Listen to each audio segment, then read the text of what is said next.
Welcome to Grim After Dark, the Frontline Gaming Network's weekly interview show where we hit the high points of the last week in the Warhammer community, talk to the best players and content creators from around the world about the one thing we all love, Warhammer. Before we get started, Seth, Signals from the Frontline co-host, made a lot of fun of my shirt last week, said my shirt game was really weak. He was nice enough to send me this amazing shirt, which is great. So thank you so much, Seth. I'm going to wear this all episode in honor of your orcness. So I really appreciate that. To get this on. Who knew a t-shirt would be so difficult? Holy cow. Tonight's guest wants to turn beer cans into turbine assault drills. Mitch Pelham from the Best in Faction podcast is going to join us a little later on. But first, my co-host, as always, needs some introduction. He's Idaho's favorite son.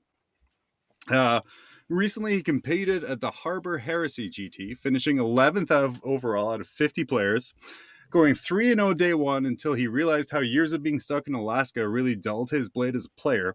It's Danny McDivett. Danny, how are you doing? Hey, John. Thanks for having me. Hey, you're welcome. Like I said, what do you think of this wonderful shirt that I got from little Sethy there? What shirt? Exactly. It's beautiful. It's perfect. Something I want to bring up here. Today, Danny, a hurtful, spiteful individual who must have received zero love as a child, of course, and has nothing to look forward to as an adult, made this here today to coincide with the Imperial Armor FAQ. He made a little fake FAQ saying that the Contemptors even this right here. I think producer Val has accidentally put on screen the brand new promo shots for Signals from the Frontline. Oh man! So we have like Seth on the left, Shelby Kicker, the Squirtle Squad Signals. That's going to be the official new name of the podcast. Relaunch happening this week. Well, it's cool that Seth is letting the Squirtle nickname kind of translate to the other guests or the other hosts too. You know, Squirtle Seth, he was known as Squirtle, Signals boss. Yeah, that's right. That's how he's going to introduce himself in the future now. Absolutely. But I thought it was just because of the incontinence problems, John. Usually it's me who lowers this down here. I'm just saying. And you've changed in the last couple of months in the move. But yeah, so Innes Wilson, hateful, spiteful little individual that he is, created a Very fake FAQ saying that Relic Contemptor Dreadnoughts lost the core keyword, which had like a billion people raising in joy at the thought of that.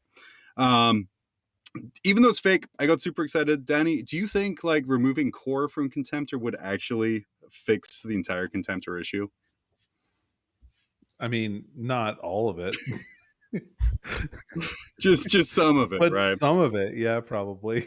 It's a good start. And like the way I saw it there, I was like, oh man, that's a really good start. But yeah, no, it was just a hateful, spiteful little team captain. Yeah. Hey, sorry I keep turning into Mitch. Like, it's just a phase I'm going through. So just bear with me, please. I think we all go through our basic Mitch phase. It's fine. A basic Mitch phase. Wow. Yeah. Jesus Christ. That's a far better title. But we work through it. It's good. But we're getting there. Hey, it's my weekly reminder. Black Templars are awful, Danny. This week, the Emperor's Champion. This is the Warhammer community article stating here, and you can find it on the Warhammer community site. He only seeks the worthiest of adversaries to meet his blade. So if you're just a piece of he's not going to attack you, is what I'm reading into this. So he's impervious to demon Primarchs, but just be a guardsman. Straight up dead. What are your takes on this terrible model? His model is terrible? Wait, hold on.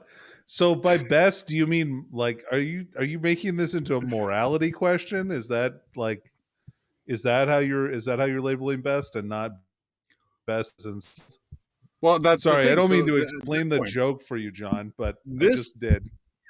This here did I make it funnier? Black Templar Emperor no, well anything literally anything makes it funny. Let's be real honest here.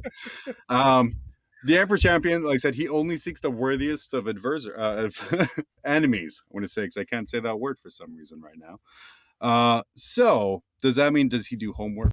Does he like look at the opposing team or opposing army to figure out who he's got to go fight and find? Or does he just wander aimlessly around the battlefield, waiting for someone to be like, well, he looks pretty good? It just seems like a really bad situation or a tactic for a guy to be in. Worryingly fetishized paint guru Duncan Rhodes launched his own paint line today or this week via Kickstarter, asking for a huge 50,000 United States dollars about it. And now he's actually sitting at over $1 million US, or as Val is showing here, 1.3 million in fake dollars, which is a crazy amount to raise for a paint line there. It's been hugely successful. And as Games Workshop desperately tries to concoct plastic that repels this new paint line, we are left with this really great system. I don't know if you guys have had a chance to check out the Kickstarter, but I'm a big fan. And the way it's laid out, you know, you have your base, your mid, and your highlight. It's a really nice overall thing. You guys probably already backed it. If you're not, take a look at it. It'd be quite fantastic. Danny, what do you think of the Duncan Rhodes paint line? All right. So Duncan Rhodes. Yeah. What a guy, first of all. Thank God for show notes. A super nice guy. Really nice in person. Thank God he started a Kickstarter. And paint line seems pretty impressive. Yeah. We're all rooting for him, I think, to succeed. I think that's really cool for him. And it seems like it's been pretty successful so far. I personally haven't put in for it yet, but I'm thinking about it. We'll see. I don't know. I have a lot of paint, so it's kind of hard for me to throw down that much, like all in one go on paint. But totally, yeah, fair. I hope it works out for him. And Kara Quinn, as he says in chat, it's like a cult. I did start the bit by saying he's worryingly fetishized by the community to the point where people should do wellness checks and make sure he's not followed home from tournaments and events. Great to have you back for that insight there, Danny. Do you think he gets sent a lot of dick pics, John? Well, he's no Black Library author, let's just say. And I am sorry for all of our Aaron Dembski-Bowden fans that we don't have a bit lined up for Aaron Dembski-Bowden this week. Very worryingly, he did tweet out that that it's really super easy to be negative and content creators are just getting off and making like negative things pretty much. And I responded with, I thought, a cheeky little funny. To be fair, we said nice things as well. And he liked that. And that confuses me and concerns me. That's a little too on the radar for where I actually want to be on that. Unlike now, right? Where you have no radar. No, for sure. Because you're invisible. Exactly. Well, partly. Stealth on tonight. Hey, I'm an open book. You can see right through me. That's all that matters.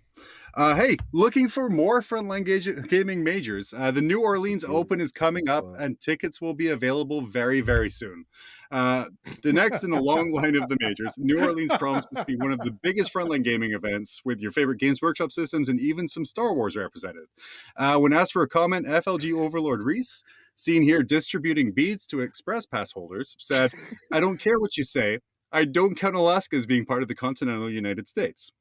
So the New Orleans Open is coming soon. Keep your eyes and ears peeled to all thing Frontline for more details. I'm going to send Reese a fucking map. I'll tell you that. Sorry. I'm that continental versus contiguous thing just gets me every time. Like, and I will say, I did recently check the website. They still don't offer shipping outside of the continental United States. I still have several emails. Oh my God. Why Alaska is part of the continental United States. Contiguous is the word you're looking for, I believe. Dang, yeah. Danny, before we introduce our guest, GW released an actual roadmap here, and I think producer Val is going to pull this up on the screen here. I know we made fun of the one that they released before. This is their new roadmap that we have. It's a road. Yeah, it's a literal road. The bottom half here, the end of 7th edition, the perfect, beautiful start of 8th edition, to sort of what we're seeing now, were some of the same problems we're seeing in the end of 7th. What are your thoughts? And if you could succinctly, maybe in like a sentence or like maybe a couple words, what's the current state of 40K? Well, you mean like on this road? Because it looks like it just goes into the slum town there. So I don't know if that's good or not.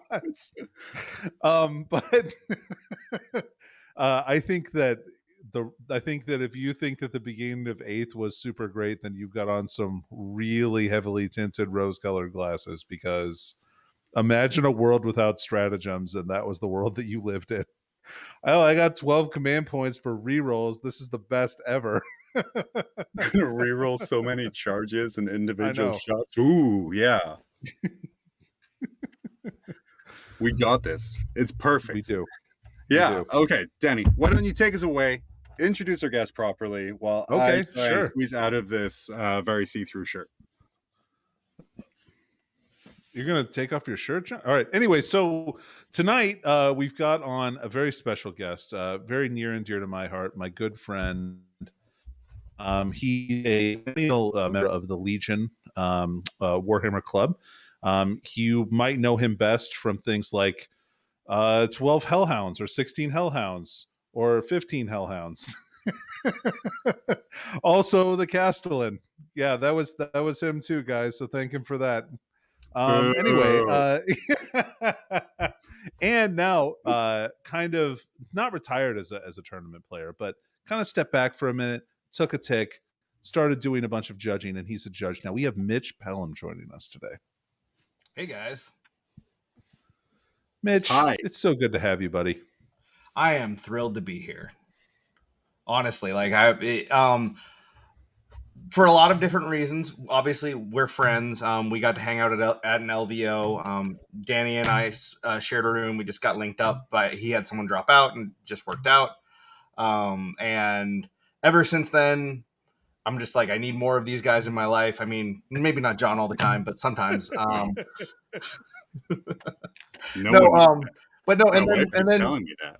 And then I became a Patreon of your other podcast, and I'm like, hey, when are you going to review Call's work? I need a Taylor. Whoa, hey, I gotta say, the Frontline Gaming Network Style Guide says that I cannot promote any other podcast, such as Mob Rules, found wherever good podcasts are produced and released.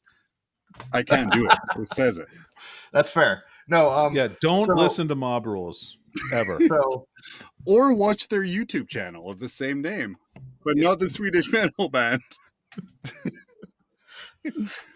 Sorry, Mitch. No, seriously though, as a fan, I was really excited about this show, and I see the set, and I'm like, oh, you got the Space Ghost Coast to Coast thing going on. Like, this is amazing. But honestly, I feel like you guys have really ended up at much more of a late show with Craig Ferguson sort of format. You know, like Scottish host, you know, flirty, but not always charming, sometimes creepy, you know, animatronic giggling gay skeleton as a sidekick. Taylor and two guys in a horse suit are really like indistinguishable. Like, I feel like you guys have owe Craig Ferguson a lot, and maybe an apology or at least some sort of like fee. Not as much as NBC owes him. That's all I'm going to say. Maybe we'll send him a fruit basket. But no, that's a compliment because it is my favorite late show of all time. Yeah, it is. I am thrilled to be here, and my one other criticism is the Nuln Oil barrel behind John. It is in an inaccurate state of how Nuln Oil is stored. So just pointing it out. It bothers me every time I watch. There was some art issues with the water cups over here. They kept knocking things, like including the non-oil barrel, so we had to really fix that. Not much for things being nudged. So it's really a management issue. I got you. Got it. For sure. Yeah, definitely blame the producers. I mean, that's what they're there for, right? All of them, yeah. So, Mitch, you've been a player for like a very, very long time. Yeah, I've been playing for just about 9 years, almost right around there now, and competitively. I played as a kid, but my family was too poor and too religious to let me play 40K, or to buy me models at least. So I played it with Legos with my friends. They had 40K, I had Legos, so that's fine. Legos are expensive too. I felt okay about it. And just as satanic. That's what people don't realize. Well, yeah, it's just a lot more physical pain. It's different. But no, so I was working at a game store. They didn't have any. The person who had like interacted with the 40K community had quit, and I had just started. And they're like, "Hey, we need someone to engage with this community, really try and make sure events in the community, like people keep it coming to our store, buying our stuff, and having a good time." And I'm like, that sounds like something I would love to do. Said childhood me inside me being like, "That's right, my parents, I get to do this now."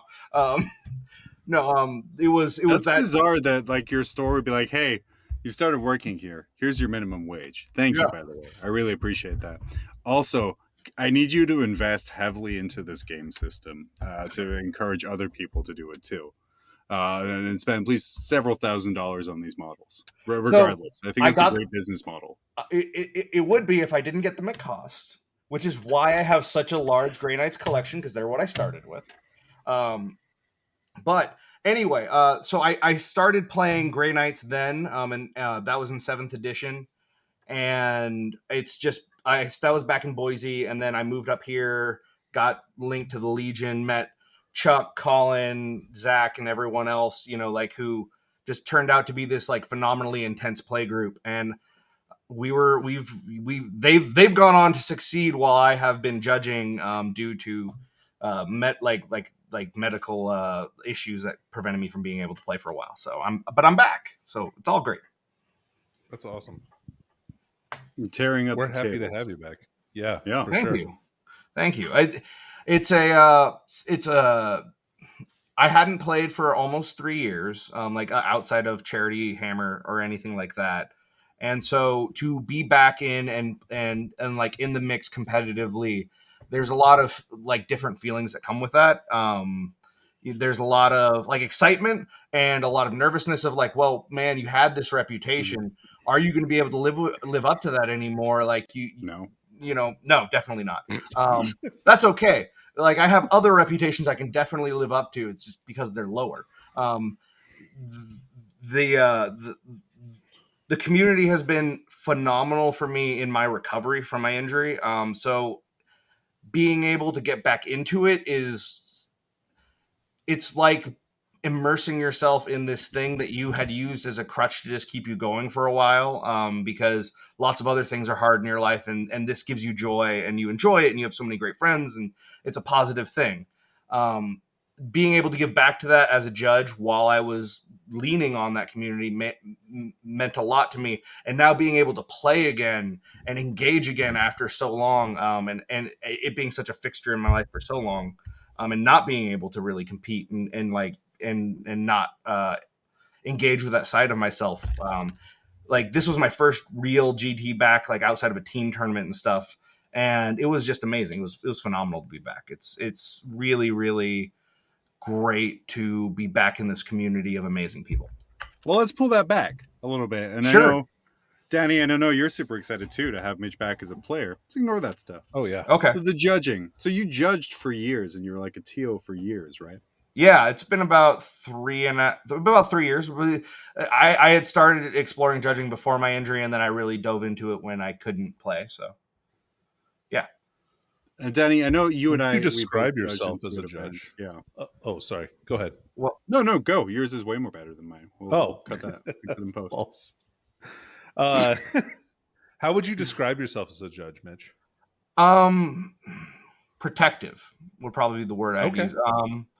So I've played competitive 40K, all the way up to, like the, like high level LVO. Like I've done everything. Like I've played everything from like the tiny RTT that we're just trying to get enough players to have 8 to all the way up. And the thing that I think about most is when someone comes to a tournament, they're committing either a day or a weekend. And if it's a major, they're committing 3 or 4 days. Mm-hmm. And free time is precious, right? Like there is no resource more precious than someone's free time. So if someone is going to come to my event and spend their free time, I want it to be worth their while. I want it to be something they enjoy, and I want it to be something they remember. I want it to be an experience. Sure. And so anytime I encounter anyone working in a direction that contradicts that, I am very protective of the player fun. I don't like the. I love competitive 40K. I am as competitive as they come. It's very hard to turn off, and I get that. But there's a difference between being competitive and sacrificing someone else's enjoyment of the game for an edge, right? And that's the kind of line I really try to walk. Is like, cool, you're competitive. I don't care how smash mouth your list is. I don't care how broken it is. If it's legal, that's fine. If you aren't doing everything you can to make sure your opponent is having the best time they can while you wreck them, and that's also fine. You don't have to do everything, but if you are actively doing anything to make them feel bad, I have a problem, right? Like, Sure.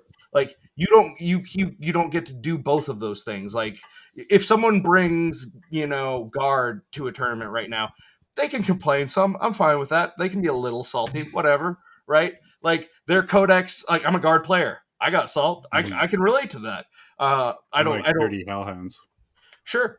Well, no, I sold off. I have only got 9. The rest have been sold off for posterity, and by posterity I mean 6 Dreadknights. The chat did just point out we hadn't mentioned Dreadknights and how that was a fishy title. We've now officially mentioned Dreadknights. There you go, guys. So we're going to ignore that and go back to what we were talking about. So enjoy that, chat. That as a judge, I feel like that's that's one of the most important things to me. The other thing I think I probably am a little bit more intentional on is I really want to make sure my players understand why my ruling is what it is. I don't like to just give a ruling and not explain it. If I'm busy, I might do that, but I try to maybe find that player later and explain why it is what it is. Because if you educate your player base, you don't have the problems again. They will take that knowledge and apply it to different rule scenarios, understanding the philosophy of what at least the TO that they're playing around regularly is ruling at. Like, and obviously people can interpret things differently, but that's the education part is really important because it also makes for better tournament players who are better opponents and less gotchas and less feel bads, and it just makes everything better. So I really like to do that when I have the time, but like at LVO, you have no time, right? Like you are just doing the things, and I might get a chance to do that, some of the time, but most of the time it's just the next call, and most of them are just rules questions. It's not like an actual controversy. It's just there's a lot of them, and there's only so many of us. But at anything smaller, I try to do that. Yeah, and just to kind of jump in there, like you just kind of mentioned, as being a judge at LVO, which, like, how many players attended LVO when you were helping judge that there? So I've helped judge 2 years, and so it was 2018 and 2019, or the 2020. So those were large years. The 2 biggest years. So 2019 and 2020 technically, because it was. How does that even work? Like, as sort of a judge team to be like, okay, there's like literally like a 20-30 to 1 ratio on people or tables to questions. Like, how does that work overall? Yeah. Like, now that just blows my mind. Sure. So I'm no longer, I don't think I'm the newest like person on the LVO, like the LVO champs judge team. But I was until very recently, I think. So what happened was, because I wasn't able to play for 2019, I still went. I had the ticket, and one of the judges didn't show up, and one of the LVO judges, Adam, asked me if I wanted to do it. It was like it was Saturday morning, I think. So like I didn't judge Friday at all, and I'm like, oh sure. And they gave me like a 2XL shirt because it was for the other guy, and I'm like, okay, this is my giant judge shirt. I'm just gonna rock it.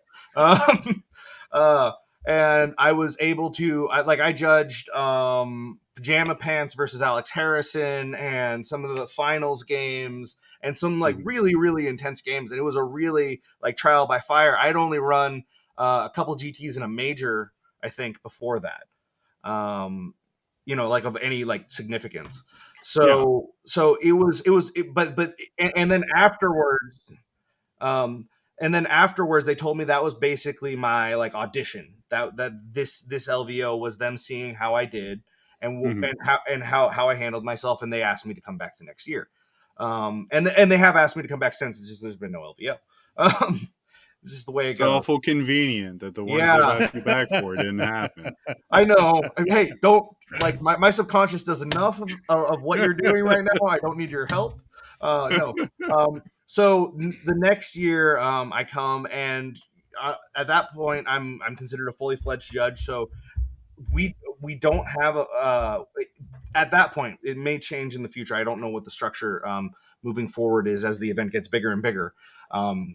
At that point, all of the LVO judges, the actual Grand Champs judges, were of the same level. So our rulings were final, and you couldn't like we might ask another judge for his opinion, and if he's like, oh no, this is why that's wrong, we change our. But like there was no head judge to call for, right?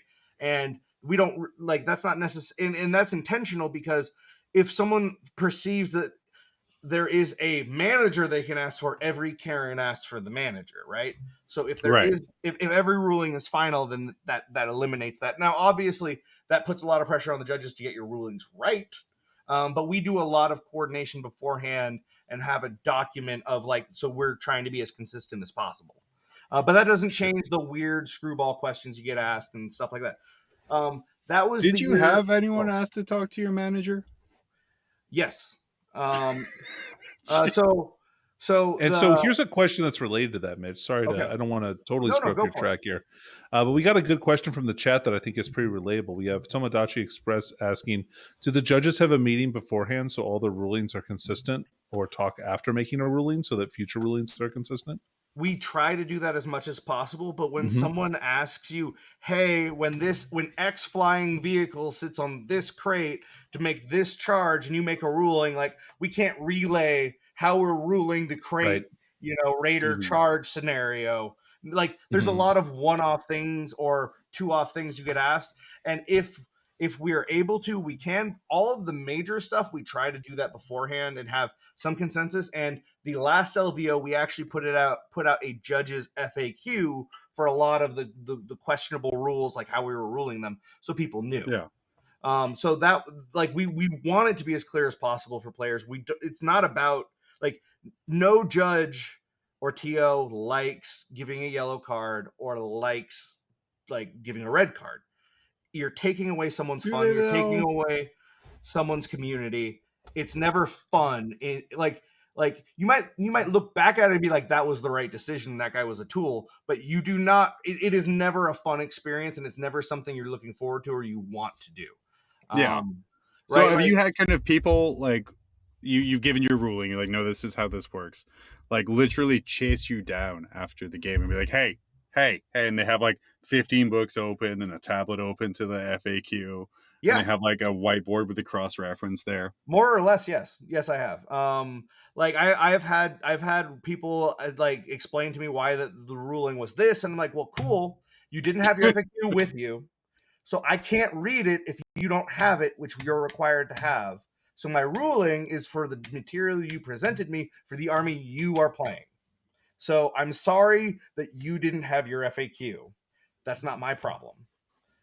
Like there has to be player accountability for rules. Like when a judge comes up to a table, like at LVO, I might have 2 minutes for you, and that's not like me being like, oh, I'm so important. That's just the math of how many tables you have. It's just a side effect of the math, right? Like that. Like I only have so much time, and statistically, some rules calls are going to take longer than others. So when you call a judge to your table, have your FAQ out, have your book out, have it open to the page you're trying to reference. Don't have it on the table.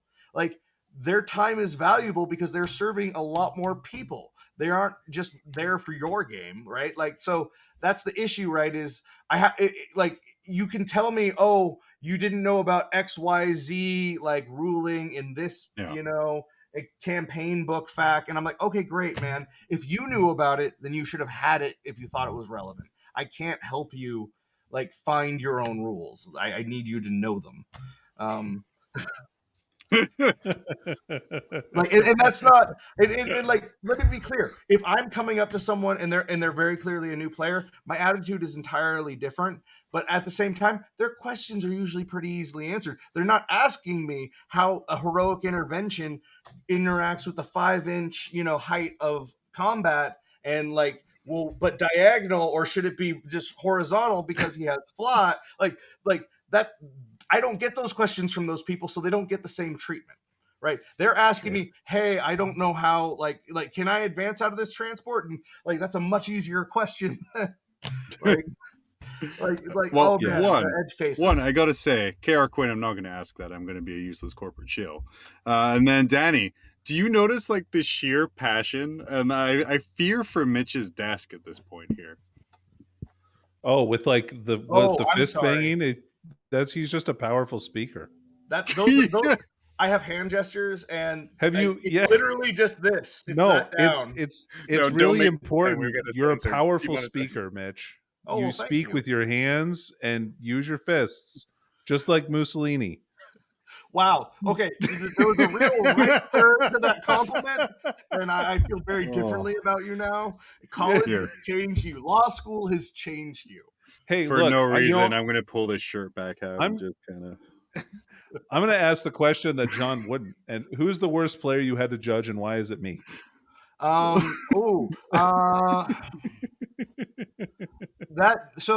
I could answer that question. And there wouldn't be one answer. There's like a tier of players. Right? It's all of you all. You know who you are. I'm just the worst. Well, no, I know you're kidding, but like, let me be clear for anyone out there who's perpetrating any sort of sketchy thing.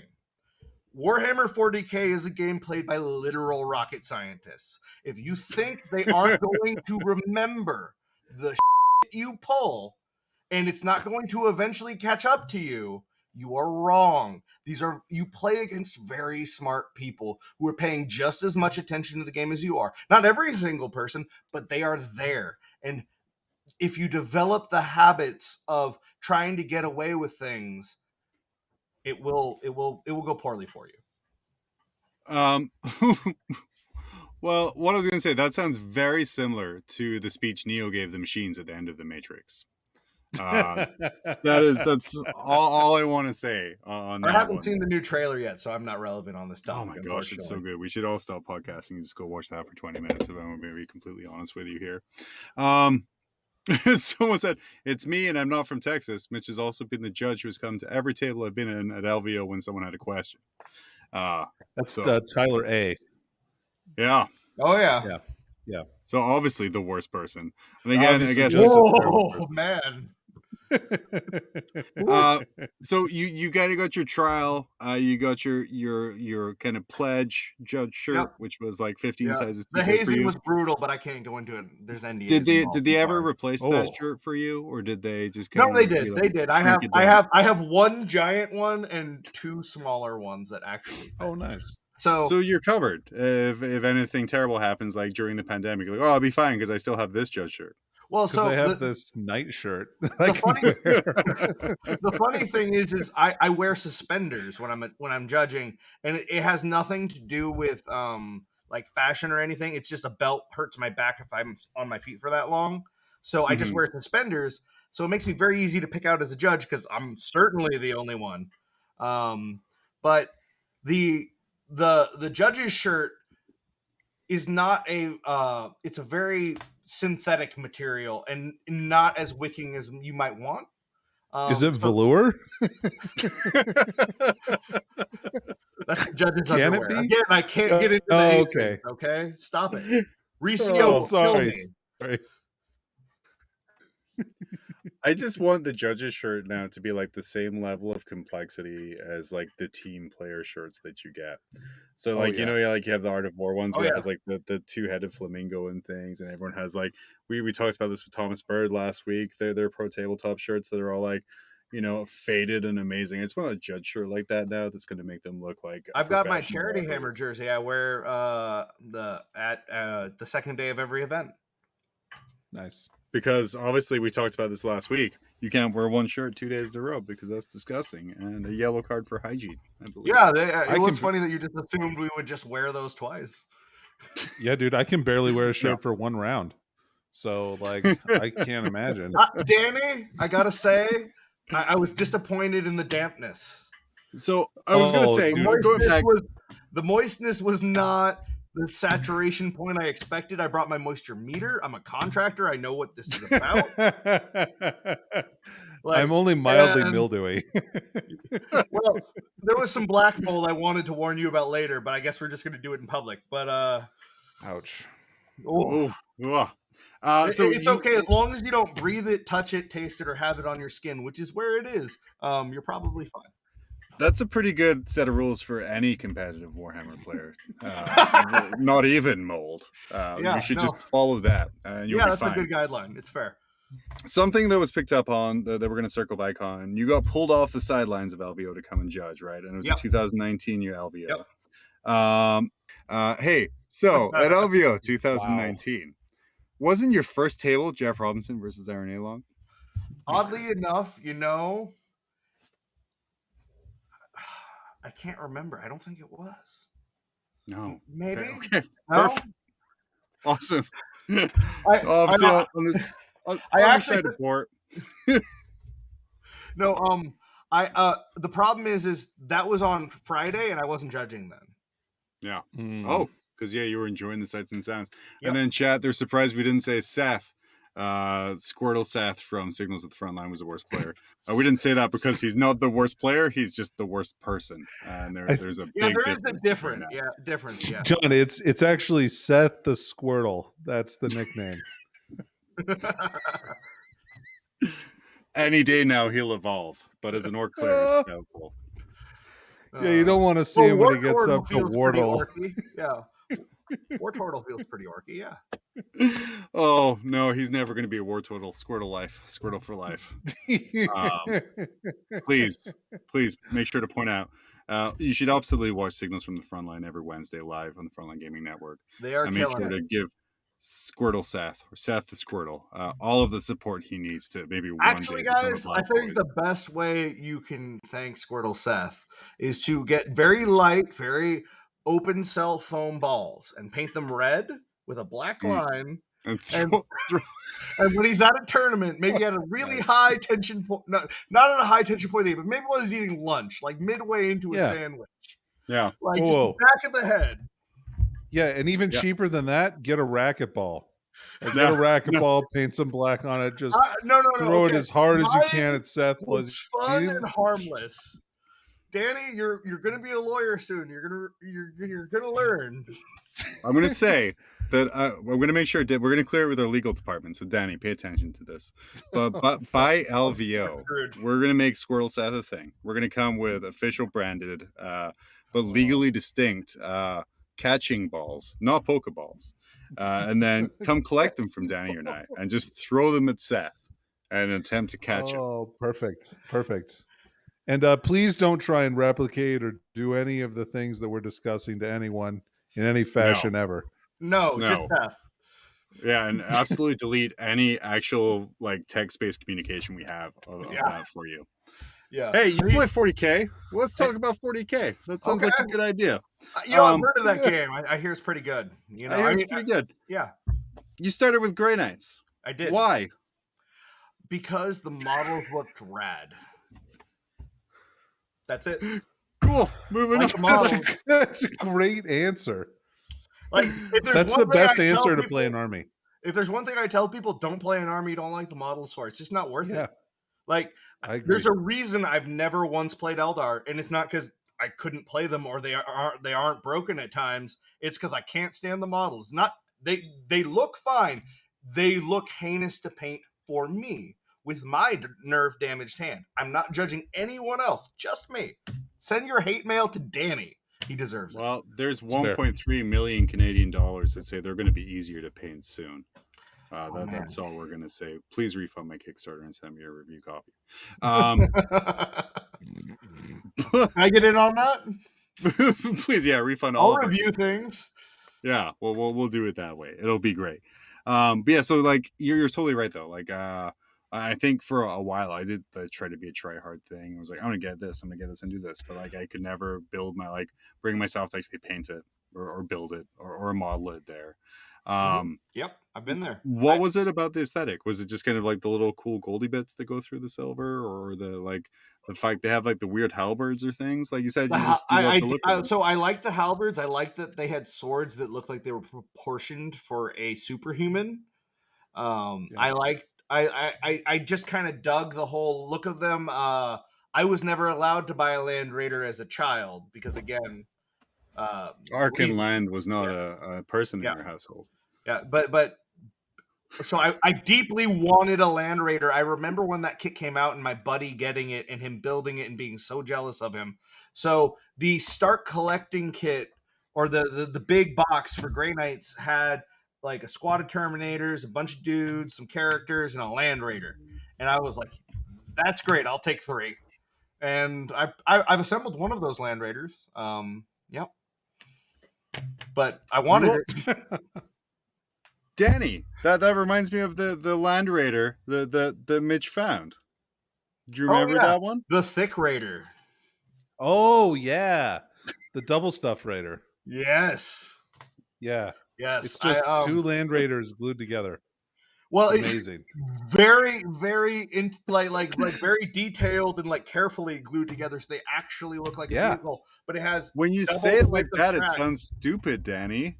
It's a Thick Raider. Yeah, it's the Thick Raider. It is my new Space Wolves Mastodon counts as, basically. Okay. It's the right size, and isn't it thick the wrong way though? No, I play it sideways. Okay. It just like or sidles up the board. Yeah. Or you just buy 2 more Land Raiders and make it the Thick Long Raider. No, just me. That's fair. That's standard for my jokes on that one there. We don't want to go thicker. We want to go girthier the other way. We want to go the other way on it. So we're going to go stack higher. 2 on top of them. Yep, exactly. Yeah, Girth Raider. Okay, I like the that double one. stack Girth Raider. Triple thick. Chat referring, or Peter Falcon actually referring to Land Raiders as the meth of 40K, which is it's a very confusing reference to me that I don't quite understand.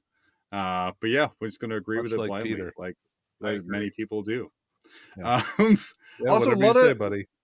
A lot of the hatred in the chat for the baby carrier or the Dreadknight, which I've made fun of on the show before. Yeah. But now, after assembling 4 of them for in the past month for reasons I'm not going to go into, I actually love that model now. That's rough. Try hard. Oh yeah, I said I wasn't going to go into it though. It's a really cool model to assemble. Actually, I own 6. 5 that are actual and 1 Dream Forge, like their little mini knight thing. I love that. Is that the ugly one where it just looks like it has like the giant shoulders and the big head? It has a sword that is an Inquisition eye. That is the entire reason I bought it. It has a gigantic Inquisition eye sword, and I'm like, well, that guy's got to be in my Inquisition detachment. Like, how can he not be? No, it's actually a really cool, very well, like every single joint moves. It's all completely articulated. It's a very cool model. They don't make it anymore, but the reason for that, I'm going to disagree with you in the fact that it's a super cool model. Is that, and then again, just to localize this even further. John, is that the one Miller has, Danny? I don't know, but dude, like, don't come on here and like our guest is like, hey, I really like this model, and you're like, oh, is that the ugly one? I mean, one, it's not Black Templars, and I have to expand the shtick past just that there. But yeah, it's But anyway, yeah, the Dreadknight. Please continue. You're right.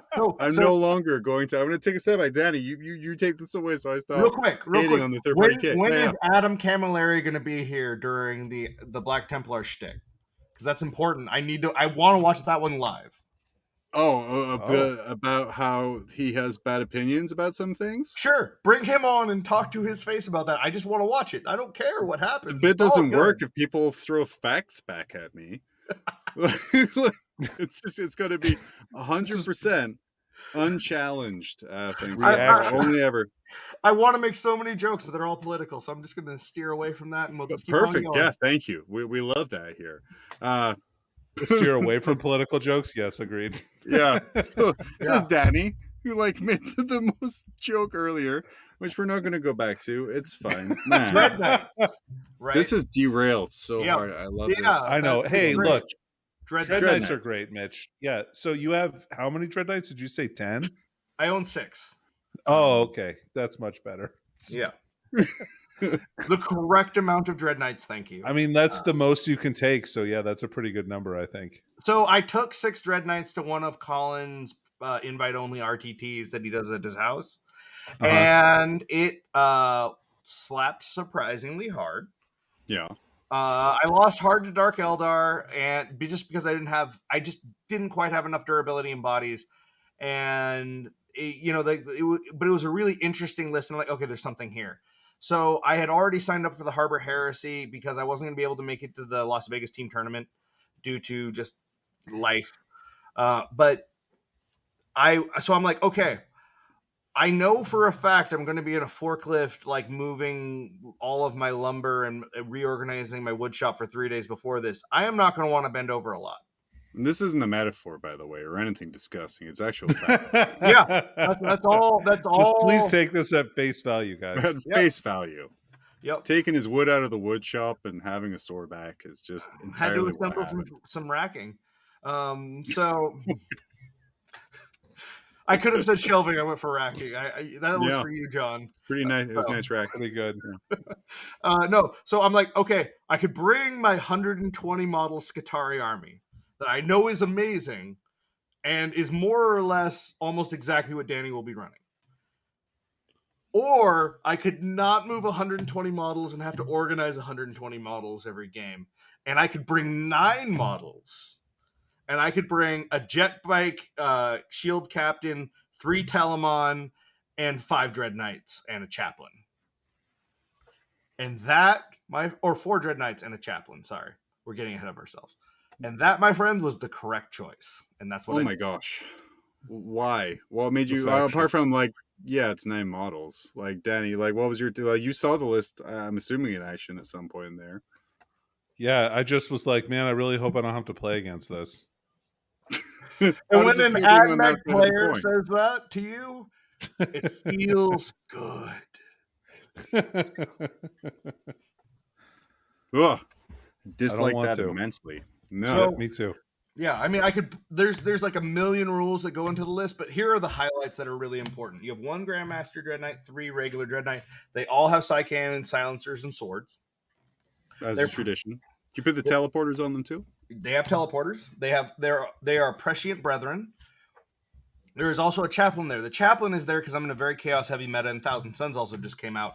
So, and the Grey Knights chaplain has access to a litany that you pick a Grey Knights unit, including Dreadknights. It's because Dreadknights have core, and he is immune to all enemy psychic powers. Period. End of sentence. Nothing else. You cannot stop it. This is what happened. So for the Thousand Suns matchup, I wanted that, and I really wanted to try it. As it turns out, my first matchup was against Grey Knights, so it was still good. It's really good in the mirror too. So, but the basic idea is everything in the army has a 2-up invo or a 2-up armor and a 4-up invo, except for the Dreadknight Grandmaster who can have a 3-up invo for a turn, and the Shield Captain on Jet Bike who has a 3-up invo all the time. God, what a turd! Yeah. That sounds awful. Why are you the way you are? He actually was the dead weight in the list and is getting axed. So, but no. So the idea is everything in my army is one thing. There's one profile that you really have to deal with. Sure, some of it's T6, some of it's T8, but all of it participates in every phase. I mean, the Telemon, the Custodies don't participate in the psychic phase, but outside of that, every model participates in every phase. And you want to know what happens when you set 3 Telemon and 4 Dreadknights across from someone? They hide everything. And People start complaining about Forge World and how it shouldn't be allowed at events. And when you hide everything, my Telemon just advance into the midfield and take the mid-table. Because they move 8, and so on an average advance, they're going 12. They're in the middle of the table, which means next turn, they're hitting you. And now you've given me a whole turn of free movement where I didn't have to worry about things. So it's a really simple list that hits incredibly hard. I got a Drukhari player down to 5 Kabalites. And from 9 models, you monster. Yeah. I lost to him by 10. However, that person was then ejected from the event for cheating, so who knows? So you, as a judge, were you just like, you lost to this person, and you're like, you know what? I'm gonna red card you from this event. Yeah, You're gone. that is not allowed. I'm sorry. No, it was from multiple opponents, and it was the main thing was it was on a 4K stream for someone else. Oh, So, you know, that kind of makes it pretty when it comes the to that Ocho kind of of thing. the Pacific Northwest. Yeah. So, Just catching people. but no, and then the other loss I had, I went 3-2. The other loss I had was just it was teething issues with the list. I hadn't played it yet. Now that I've played it, it was a Salamander's list that was just like perfect for killing vehicles. And I'm like, oh, I just needed to have taken different secondaries, sat in my deployment zone, and made you come to me. I went to you, and that was the wrong move. After that, it's fine. So. And did you yellow card that person for beating you? No. He's a nice guy. He's from the Portland scene, which is becoming really, really good, and which is awesome. I'm very excited for Portland's. Awesome. Before I was injured when I was playing back then, Portland only had like semi-competitive tournaments. They'd have like weird extra rules like for each table and all kinds of different stuff, which was fine. It was fun, but like they didn't cultivate a very competitive scene. Now you've got people like Tanner Herbert. You've got you know for a fact that our editor, who's an amazing person, will edit that so you say Herbert. That's fine. It'll be a level of it'll be your voice saying it, so I like it. Saying what? It'll be your voice saying that word because I'm not going to give him the audio. I tried, Tyler. I tried. Tyler is another one of those players. Amazing Hive Mind player. We've got Lucas for Orcs, and then Harry with Salamanders. Phenomenal, like really, really good technical player. So like the Portland scene is coming up, and that's really cool to see for Oregon because outside of like Bend, there hadn't necessarily been a huge amount of like tournament events. Portland certainly has them, but again, like semi-casual. You ready for one of my smooth transitions again, Danny? By the way, I want you. Yeah, I'm ready. I'm glad that you had to announce it first. That's going to make it real smooth. That's what made it the smoothest. It's what makes it. It's so smooth that you can announce it and it's still going to be smooth. Hey, Mitch, you're on a podcast? Sorry, my mic, I thought I hit it to stop muting. It did not. Oh, yes, beautiful. Yes, I am.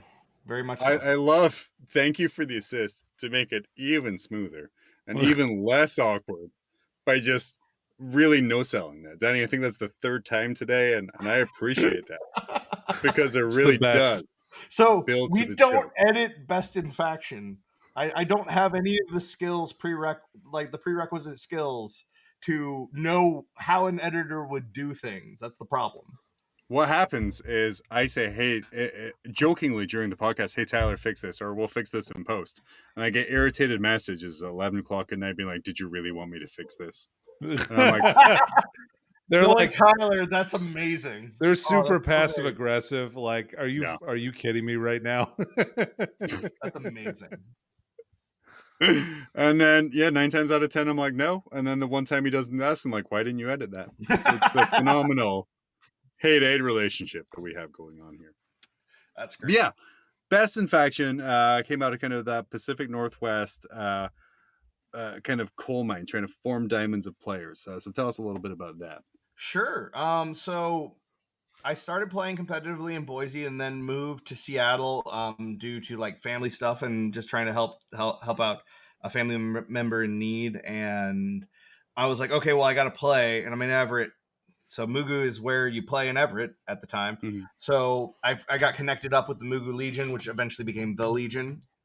And I started playing, and it was one of those things. So like the way you get into the Legion was you challenge, right? And the opponent gets to pick the mission, the terrain, like everything. And they get to see your list first. And so they get to try it. They want to make it as hard as possible to get in. This was the old way. This is not how we do it now. And I got in the first try, which really upset my opponent. I was gonna say, how annoyed was your opponent? Because I'm sure He brought there's some. Triptide, an invisible, an invis drop pod, Centurion grav bomb, like everything he could to screw me up. And one Wolfen squad decided, you know what, we don't fail 3-ups, and we're gonna kill everything. So Because there's some level of arrogance Nice. that comes, be like, hey, I tailored to your list. This is the mission we're playing. This is the table we're playing on. yeah, Let's go. Come beat me. And you're like, okay. yeah. So that was it was really gratifying for me, but it was also the kind of thing of I had been playing a lot in an entirely different meta, so all of my moves were Mhm. different from what they were used to. This is Mhm. before 40k was really like outside of Daka, right? Like Ugh. 40k it wasn't really that discussed. Sorry, I feel like back taking then. a shower now after Well, I mean, back. I get that, but no, the meta back in 7th was so combo oriented and so brutal. Like I don't look back and go like, oh, those were great rules, but I do look back and go, oh, that made me a better player.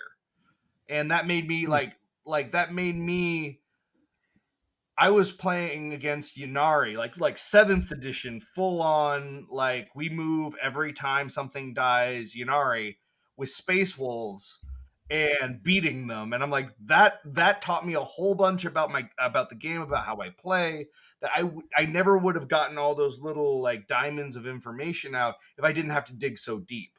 And so I think that there's a real value to playing. I'm not saying like the worst factions, but factions that are maybe the underdog in a meta that doesn't favor them, and figuring out everything you can get out of it. Does that mean you win every term you go to? Absolutely not. But it's not about that. It's about growing as a player and growing the ability to understand the depth of the game. And the only way most people find the depth in the game is when they have to plumb for it because they have no other option. And so you have to be willing to be in that situation to get there. Sure. No, yeah. So I was just like, yeah, that's totally right. So I that's how really you can, spoke to John there, guys. Sorry, I knew Spoke that to might me. hit him a little hard. because yeah, I I've watched him purposely do it. choose terrible armies. Are you right, crying, Danny? John? I am. It's okay. It's a beautiful thing. Thank God No. this low res camera can't prove you wrong, Danny. Yeah. That's all I know at this point right now. Yeah, no, I mean, you're playing Grey Knights now, so you're definitely not playing a subpar army anymore. No, I have a lot of fun with it too. Oh, it's so good. It's so yeah. Grey Knights is the most 7th edition army in 9th edition, and I don't mean that as a slam. I mean that in the casting multiple powers. It's a bunch of returns to old mechanics that used to be in the game that aren't in the game otherwise. So that's really cool, and I don't think that that's necessarily a bad thing to give to a like super elite faction. Yes, absolutely. So you gave this person your list. They tailored the mission. They tailored the table to you. Yep. That person, obviously, Colin Sherman, the host of the No, Best he Information wasn't even podcast, a member yet. who you are a member of there. Yep. Tell me about that. You said so far you mentioned you don't edit the podcast. So this ties right into that. So I joined the Legion. I meet Chuck, and I have this urge to talk more about 40k because I'm listening to Chapter Tactics, and I'm like, I love you, Pablo, but this is not the content I want. This is I want more in depth. I want less like surface level, less just and I'm like I want the meat, and no one's talking about like this really complex level of interactions that are happening at the time. And 8th has just come out and everyone's excited. There was no Thursday show back then available every Thursday on the Frontline Gaming Network to get you to the meat of that stuff. That's true. Oh, our host Shill Shillingson has joined us. Man, what happened to the guy with the invisible shirt? I don't know. I think he got fired. You guys are really making all my terrible jokes even better by acknowledging their awfulness. I have to say. I love your terrible jokes, and I'm trying to help. I'm trying. Now I am crying. Help me help you. That's all I'm trying to do here. But no, so all right, my work is done for this episode. Then I made John cry. Colin links back up with Chuck because they'd known each other when they were much younger. He joins the Legion and we hit it off, and we start this podcast where it's just us talking about going to tournaments, and every single game is this intense breakdown of like what we did right, what we did wrong, how our combos work. Because I'm like, all what I want to happen is that when I go to a tournament, people understand the combos I'm using, and I don't have to spend 20 minutes explaining everything and showing them all of the rules. That was genuinely part of my motivation. Was just like, a podcast needs to educate people on the nuances of these rules because the meta is constantly changing and all of this stuff exists and they keep getting gotcha'd, and that's not fun for anyone. Let's make it accessible. Let's let everyone get gotcha'd so no one does. Everyone. Yep. Everyone. Yeah. So we're blinking twice for no reason. Yeah. Dude, that's yeah, but so Best in Faction is hands down one of the best competitive podcasts that has ever existed. Well, thank you. Coming from you, that means a lot. And so, like, if it come from John, it means less. So, I'm kidding. Why I didn't say anything. But the way that you guys break down games is hugely important, and I think that that's probably one of the things that you guys do the best. In addition to like some of the newer segments that you've done, like Better Human, Better 40K is also really excellent. Sure. And so how do you guys? Do you have like a Best in Faction meeting where you guys come up with ideas, or we have a planning chat that like okay. So if we have an idea, like the faction focuses were my idea. When like the release pace for 9th was back on track before COVID, it was like bam, bam, bam, bam, bam. I'm like, okay, Chuck, you take all of Chaos and Orcs and anything else you play. Colin, you're all of other Xenos. I've got Imperium. Let's do it. Like we're gonna give everyone all of the meta insight. And then COVID happened. We're like, oh cool, we can't play games. This is what we think is good, right? But no. So the Better Human, Better 40K thing, I think comes from the fact that Chuck, Colin, and I all use this hobby as a form of, not only recreation, but a way of improving ourselves. When you're at work, you're focused on the task and the productivity. 40K is this thing we choose to compete in and we want to be good at. So improving ourselves as players, sportsmen, like tacticians, any hobbyists, like not that Chuck needs any help there, but Colin and I have been working on it. That is a really important part of what we're doing. The Best in Faction name came from in the 2018 or 2017 season, technically, but the 2018 LVO. I won Best in Faction for Imperial Guard and Space Wolves in the same season. Wow, and that was when you were the judge for that, right? No, that was the year before. And the reason I won Imperial Guard is because Brandon Grant brought Dark Angels back then. They were the new hotness to LVO. So I brought Guard to LVO. I already had Space Wolves on pretty much lockdown, and I was able to beat him by 1.5 points. So very, very small margin there, but that was the idea though, was to like, we didn't want it to be the best in the ITC. We wanted it to be attainable. Best in Faction seemed like the most attainable like goal you could have as a player, that like obviously everyone's not going to get it, but you can definitely work towards that, and you could definitely place in the top 3. Lots of people can be in the top 3 of different Best in Factions. And so it created this space for like achieving without setting unrealistic expectations, which I think is another issue in the hobby. It's very easy to get hyped on your list and how could I lose? Right? Like what could ever beat me? And then you get slammed by something you never thought of. No one like is the best all the time. There's ebbs and flows, there's rises and falls, and that's the way it's supposed to be. That's how it is in every other competitive like sport or tournament or hobby or game. Like you hit peaks and then those people eventually get busy with their lives, or they decide to do something else, or they lose their edge, or younger talent prevails because they just have more free time, which is the main thing, I think. But that's just the cycle of things. And we wanted to have this kind of evergreen discussion point of what is in the meta and why is it working, and how can we make that accessible to people?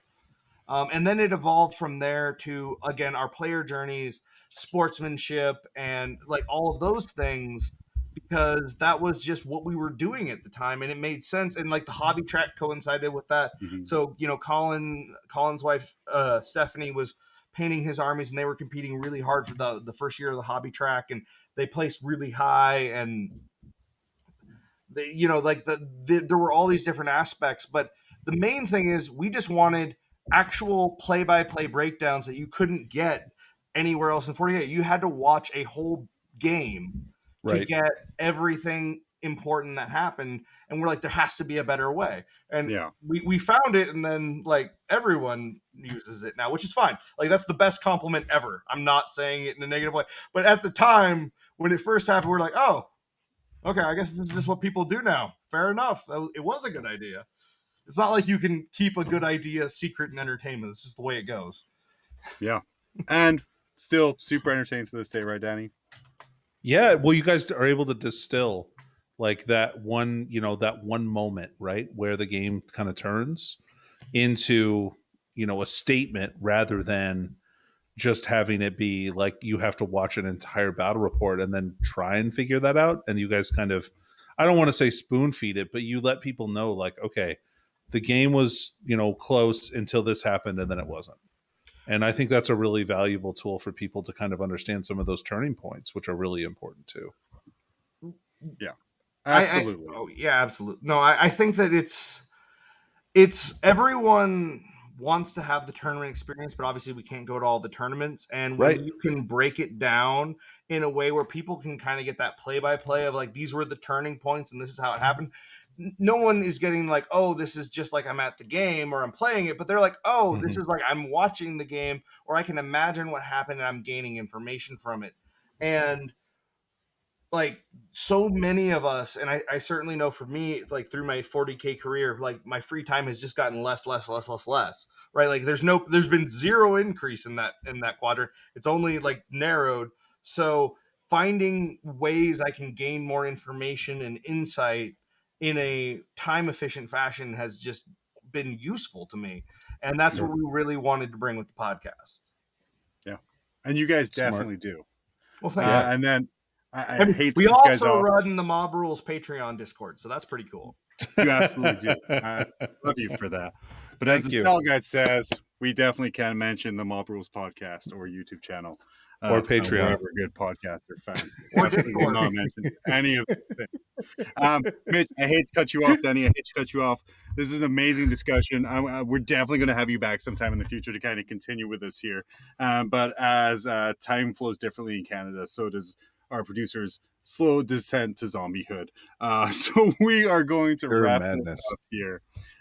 Pure and utter madness. Mitch, thank you so much for coming on. Be sure to check out the Best Infection podcast. It is a super amazing podcast where there is a lot of value there, and I will certainly be picking Mitch's brains about how to play Grey Knights, hopefully not without having to buy $500 of Forge World models. That is the hope. It's only $360. That's so much better. Next week, exclusively, Grim After Dark. The Lore Bros are back. Taylor and Tanor are going to be here talking about Black Legion.